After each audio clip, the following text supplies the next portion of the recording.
বেলা 11টার সময় আমরা অ্যাকচুয়ালি একটা প্রোগ্রাম ছিলাম 10টা পর্যন্ত রাজারবাগ স্ট্যান্ডে।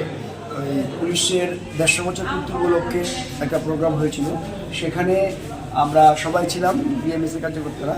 তো এখান থেকে ওই প্রোগ্রাম শেষ করার পরে আমাদের অটো সংগঠনের কার্যকর্তা প্রদীপ মজুমদার উনি টিপে গিয়েছিলেন মাতার বাড়িতে। তো ফেরার পথে নবশক্তি ক্লাবটার কাছাকাছি একটা বাইক, ওই বাইকের সঙ্গে আরেকজন ছিল। তো বাইকটা খুব সম্ভবত গতকালকে বিয়ে গেছে, তো বিয়েতে বোধহয় বাইকটা পেয়েছে। তো বাইক তো ছিল, প্লাস পেছনে বোধহয় গাড়িটাও ছিল, জামাই বউ ছিল সঙ্গে। তো ও বাইকটা এসে সজোরে ওর গাড়িতে ধাক্কা দিয়েছে। ধাক্কা দেওয়ার পর একদম একটা সাইড গাড়ি তো চুরমাচুর হয়ে গেছে, প্লাস উনি ভীষণভাবে ইনজোর্ড হয়েছেন।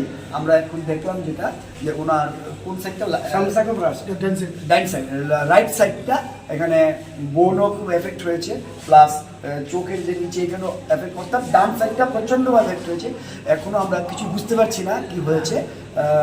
এইমাত্র আমরা সিটি স্ক্যান করলাম, তো সিটি স্ক্যানের এখনও রিপোর্ট আসে নাই। ডাক্তারবাবুর সঙ্গে কথা বলে আমরা পরবর্তী সময় আমরা বুঝতে পারবো অ্যাকচুয়ালি কী হয়েছে। তবে আংশিক যেটা আমরা বুঝতে পারছি যে ভীষণভাবে ইনি ইনজোর্ড হয়েছেন। আমরা সবাই এখন টেন্সড আছি ওনাকে নিয়ে। নমস্কার সবাই।